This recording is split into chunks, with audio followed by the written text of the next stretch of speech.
കഴിഞ്ഞ ദിവസത്തെ ഉച്ചയൂണ് വീഡിയോയിൽ ഞാൻ പറഞ്ഞില്ലേ നമ്മൾ ഉച്ചയൂണൊക്കെ റെഡിയാക്കിയിട്ട് ഒരു സ്ഥലം വരെ പോവാണെന്ന്. അപ്പോൾ ആ സ്ഥലത്തിൽ എവിടോട്ടാണെന്ന് ഞാൻ പറയാമേ. അപ്പോൾ നമ്മളെല്ലാവരും പോകണം. എൻ്റെ അത്തായും അണ്ണനും ഞാനും പിള്ളേരും. അണ്ണൻ ഞങ്ങളെ വഴിയിൽ ഇറക്കി വിട്ടിട്ട് വേറെ വഴിക്ക് പോകും കേട്ടോ. അപ്പോൾ നമ്മൾ പോകുന്നത് ഏനാത്ത് മണ്ണടി കിടമ്പനയുടെ ആ റൂട്ടാണ്. ഇതാണ് നമ്മുടെ ഫേമസ് ആയിട്ടുള്ള കളമലപ്പള്ളി കേട്ടോ. ചന്ദനക്കുടമൊക്കെ നടക്കുന്ന വലിയ പള്ളിയാണ്. അപ്പോൾ ഇവിടെ എല്ലാ വർഷവും ചന്ദനക്കുടമൊക്കെ നടക്കും. അപ്പോൾ ഈ വഴിയിലൂടെയൊക്കെ നമ്മൾ പോവാണ്. എൻ്റെ സ്വന്തം നാട്ടിലോട്ടാണ് പോകുന്നത്. അങ്ങനെ നമ്മളെ അണ്ണനാണെങ്കിൽ ഏനാത്ത് ഇറക്കി വിട്ടിട്ട് അണ്ണൻ്റെ വഴിക്കും പോയി. ഞങ്ങളാണെങ്കിൽ അടുത്ത ബസ് നോക്കി നിൽക്കുകയാണ്. അപ്പോൾ പിള്ളേർക്കൊക്കെ ദാഹിച്ചപ്പോൾ ഒരു ഫ്രൂട്ട് വാങ്ങിച്ചു കൊടുത്തിട്ട് നമ്മൾ ബസ് നോക്കി നിൽക്കുകയാണ്. ഇവിടെയൊക്കെ നിൽക്കുമ്പോൾ ഭയങ്കര നൊസ്റ്റുമാണ് കേട്ടോ. പണ്ടാണെങ്കിൽ ഇവിടെ നിൽക്കുമ്പോൾ ഞങ്ങളുടെ അവിടോട്ട് എപ്പോഴും ബസ്സൊന്നുമില്ല. അരമണിക്കൂർ 3/4 മണിക്കൂറൊക്കെ നിന്നിട്ടായിരുന്നു ഒരു ബസ്സൊക്കെ കിട്ടുന്നത്.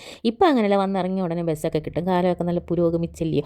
എന്നിട്ട് ഇതാണ് നമ്മുടെ മണ്ണടി അമ്പലം കേട്ടോ, പ്രസിദ്ധമായ മണ്ണടി അമ്പലം. അപ്പോൾ ഇവിടെ നമ്മുടെ നാട്ടിലോട്ട് പോകണം. ഇതാണ് നമ്മുടെ പാകിസ്ഥാൻ മുക്ക് കേട്ടോ, എൻ്റെ സ്വന്തം സ്ഥലം. അപ്പോൾ പാകിസ്ഥാൻ മുക്ക് നിൽക്കുമ്പോൾ നിങ്ങൾ ഞെട്ടും കേട്ടോ. പണ്ട് സ്കൂളിലൊക്കെ പഠിക്കുമ്പോൾ ഒരുപാട് കളിയാക്കലുകൾ കിട്ടിയിട്ടുണ്ട്. കാരണം പിള്ളേരൊക്കെ കളിയാക്കുമായിരുന്നു ഞങ്ങൾ പാകിസ്ഥാൻകാരാണെന്നൊക്കെ പറഞ്ഞ്. അപ്പോൾ എനിക്ക് എവിടെ പോയാലും നമ്മുടെ സ്ഥലത്തിൻ്റെ പേര് ഞങ്ങൾ പറയത്തില്ലായിരുന്നു. അപ്പം മൊത്തത്തിൽ ഒരു പേരുണ്ട് ലൈവറുകാല, അങ്ങനെയൊക്കെ പറയത്തുള്ളായിരുന്നു. ഇപ്പം ഞാൻ കാണിച്ചതായിരുന്നു ഞാൻ ജനിച്ച് വളർന്ന എൻ്റെ വീട് കേട്ടോ. ഇപ്പോൾ അവിടെ ആരുമില്ല, എൻ്റെ അമ്മ മരിച്ചു പോയതാണ്. അപ്പം നമ്മൾ പള്ളിയിലോട്ട് പോകണം. നമുക്ക് നിബിദിനത്തിൻ്റെ നേർച്ചയാണ് ഇന്ന് കേട്ടോ പള്ളിയിൽ. അപ്പം ഞാൻ ഒത്തിരി നാളായി നിബിദിന നേർച്ചയ്ക്ക് ഇവിടെ പള്ളിയിൽ വന്നിട്ട് എല്ലാ വർഷവും സമൂഹ സദ്യ നടക്കും കേട്ടോ. എല്ലാ ജാതി മത ഭേദമന്യേ എല്ലാവർക്കും പോയി ആഹാരം കഴിക്കാം. അപ്പം ഈ വർഷം എനിക്കൊരാഗ്രഹം അപ്പോൾ പോകാമെന്ന്.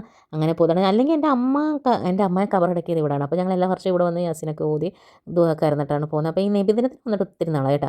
അങ്ങനെ നമ്മൾ സമൂഹ സദ്യ കഴിക്കണം. ഈ സമൂഹ സദ്യ വിളമ്പി പിള്ളേർ ഒരു പകുതിയിലധികം പിള്ളേരും ഞാൻ ട്യൂഷൻ പഠിപ്പിച്ച പിള്ളേരാണ്. അത് കൂടുതൽ പറഞ്ഞാൽ തള്ളാണെന്ന് വിചാരിക്കുക. എന്നാലും ഒരു 5-6 പിള്ളേരെങ്കിലും ഞാൻ പഠിപ്പിച്ച പിള്ളേരാണ് കേട്ടോ. പിള്ളേരൊക്കെ വല്ലാണ്ടങ്ങ് വളർന്നു. പിന്നെ നമ്മുടെ സദ്യക്കാണെങ്കിൽ ഇഞ്ചിക്കറി വന്നു, അച്ചാർ വന്നു, അവിയൽ വന്നു, തോരൻ വന്നു, എല്ലാം വന്നു. പരിപ്പും ചോറും പപ്പടവും എല്ലാം വന്നു. അങ്ങനെ കഴിച്ചത് കഴിഞ്ഞ് സാമ്പാർ വന്നു, പ്രഥമൻ വന്നു. എല്ലാം കഴിച്ച് കഴിഞ്ഞിട്ട് ഇതാണ് റാഷിദ്. എൻ്റെ ആദ്യത്തെ ഫസ്റ്റ് ട്യൂഷൻ സ്റ്റുഡൻ്റാണ് കേട്ടോ. അവൻ LKG പഠിച്ചപ്പോൾ ഞാൻ പഠിപ്പിച്ചവനാണ്. അവനിപ്പോൾ നേഴ്സിംഗ് ഫൈനൽ ഇയർ ആയി. എന്താണല്ലേ.